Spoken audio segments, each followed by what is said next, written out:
Pencemaran nama baik terkait ijazah Jokowi, khusus untuk tersangka Egy Sujana dan Damai Hari Lubis, bisa melalui restoratif justice atau jalur damai.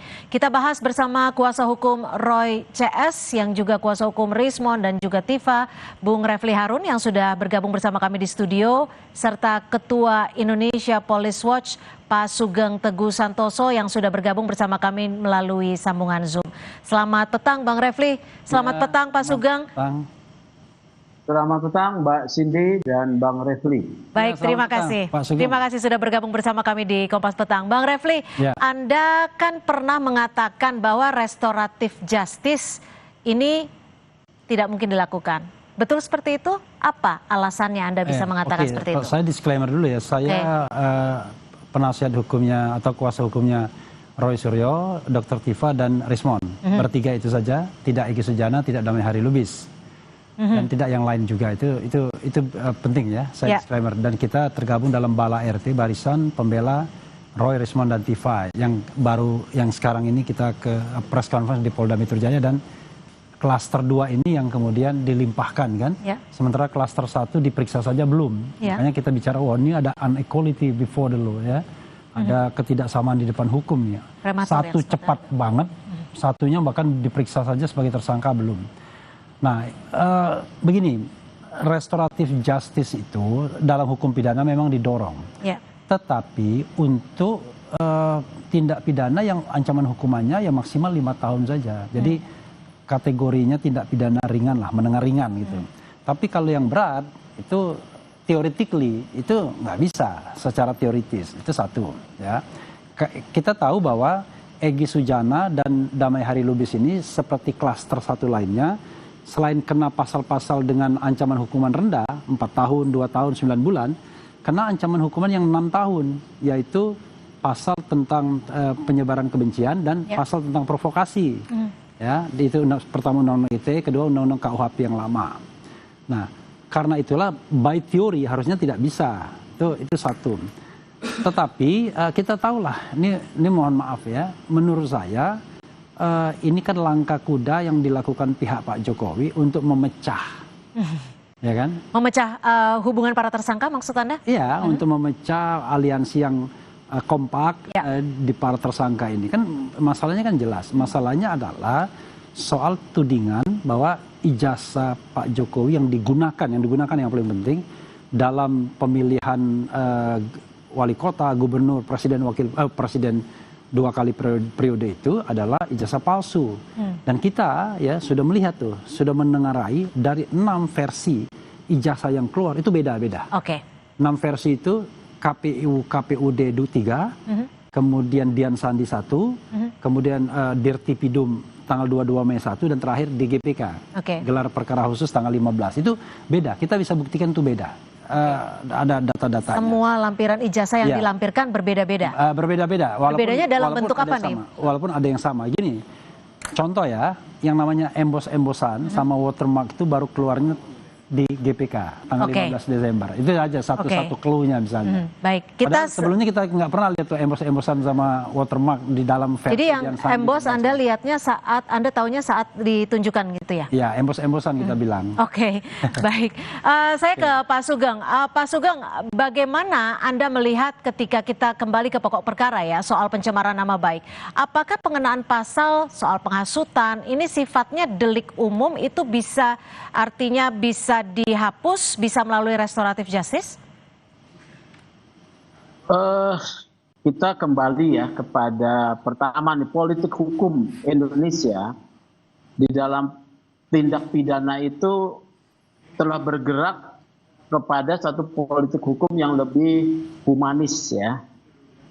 Teori pemidanaan atau penggunaan sanksi pidana itu telah bergeser kepada penyelesaian dalam bentuk penyelesaian restoratif, termasuk dalam bahwa pidana. Nah, khusus untuk polisi, penyidik ya, mereka itu memiliki peraturan kepolisian Perpol nomor 8 tahun 2021 tentang penanganan tindak pidana berdasarkan keadilan restoratif. Ada filosofi di sana ya. Salah satunya bahwa restoratif justice itu tidak menimbulkan keresahan dan atau penolakan di masyarakat luas, Ya. gitu ya. Hmm. Kemudian restoratif justice tersebut tidak berdampak konflik, ya. Oke, tapi Kemudian- Pak Sugeng, maaf saya potong. Kalau restoratif justice itu apakah bisa dikeluarkan ketika kedua tersangka ini tidak mengajukan permohonan maaf? Oh, tidak bisa. Justru yang mengajukan permintaan itu harus tersangka. Oke. Ya. Oke. Di dalam mekanisme restoratif justice, permintaan harus dari tersangka. Oke, karena berdasarkan dia yang wawancara sasaran- kami, dasar- karena berdasarkan Iya. wawancara kami kemarin, Bang Damai dan kabarnya Bang Egy juga tidak meminta maaf kepada Pak Jokowi dalam pertemuan tersebut. Meminta maaf itu adalah hubungan antara dua pihak yang sedang berperkara. Tetapi mengajukan permintaan restoratif justice adalah hak dan harus berangkat dari tersangka, bukan dari pelapor ya, atau korban. Nah, saya tidak percaya bahwa pertemuan tersebut ya mengabaikan potensi restoratif justice ya. Buat apa dua orang itu bertemu kalau tidak mengarah kepada satu keinginan untuk menyelesaikan secara menurut keadilan restoratif, ya, itu satu. Kemudian kedua, permintaan itu kan bisa saja tidak dipublikasikan. Memang benar yang disampaikan, saya setuju dengan Bang Refli, ini adalah satu strategi untuk memecah kelompok ini ya. Tapi ini strategi menurut saya bagus-bagus saja ya, mengurangi tensi ketegangan di ruang publik, memenuhi satu syarat filosofi material gitu loh, tidak menimbulkan gejolak, mengurangi tensi ya. Jadi kalau ada restoratif justice untuk 3 orang ini, ya itu menurut saya bagus, termasuk Oke, kami tangkap. mungkin buat Rifa, Tifa itu Roy ya, kalau memang mereka mau. Tapi kalau dari sisi pelapor, Pak Jokowi mungkin bisa diajukan restoratif justice tanpa permintaan maaf dari tersangka?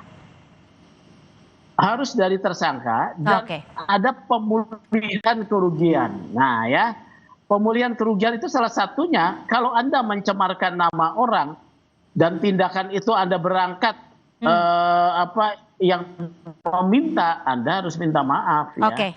Tapi itu kan bisa dilakukan dalam satu ruang tertutup, tidak perlu dipublikasi. Penyelesaian restoratif itu penyelesaiannya tertutup bisa ya. Baik, saya ke Bang Refli. Bang Refli, jika Anda tadi menyebutkan bahwa ini bisa saja ada unsur untuk memecah kesulitan dari para tersangka ini yang memang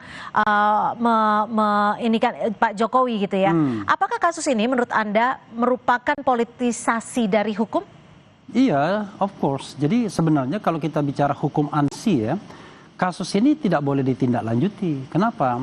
Karena kan pangkal persoalannya adalah soal keaslian ijazah itu. Iya. Kalau pangkal persoalannya adalah ijazah itu, maka tidak bisa dikenakan pasal fitnah terlebih dahulu sebelum ada putusan pengadilan yang berkekuatan hukum tetap yang mengatakan ijazah itu asli atau palsu.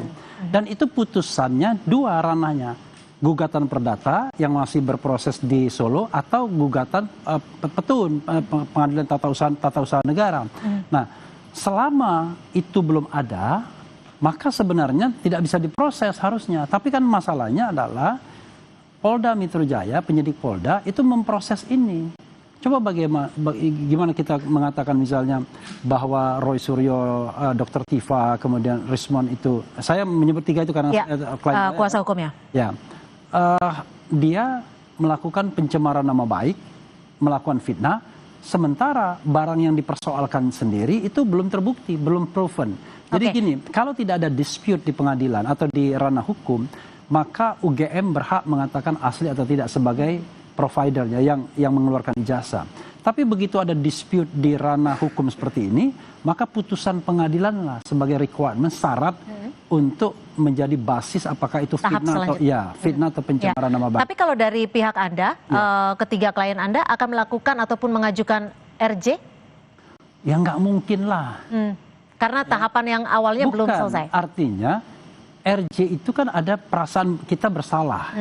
Mereka mengatakan mereka tidak bersalah. Mereka tuh benar mengatakan bahwa ijazah itu 99,9% itu palsu, itu based on scientific proof.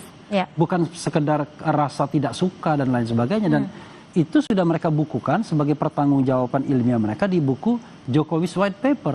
Dan itu bisa dicek misalnya. Bahkan kalau kita mau tantang nih ya, sekarang kan sudah ada putusan di KIP yang menegaskan kembali pasal 18 ayat 2 Undang-Undang Kebebasan Informasi Publik yang mengatakan bahwa dokumen ijazah ini adalah dokumen publik, harus dibuka ke ranah publik. Tidak boleh ditutup-tutupi sebagai ranah privat lagi. Kan dulu kan pengacara Jokowi mengatakan, loh ini kan privat, ini kan punya hak Jokowi. Tidak bisa lagi.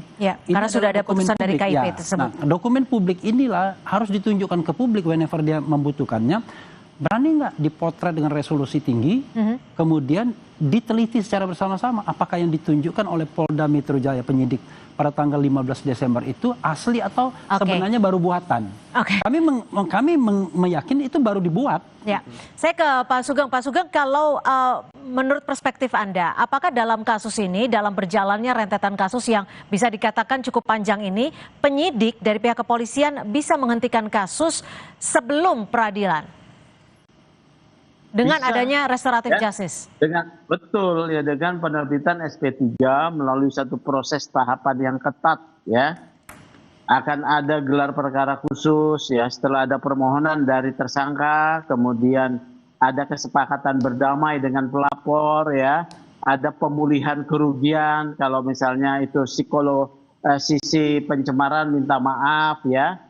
Itu kemudian persyaratan-persyaratan tersebut akan diajukan dalam satu gelar perkara khusus ya.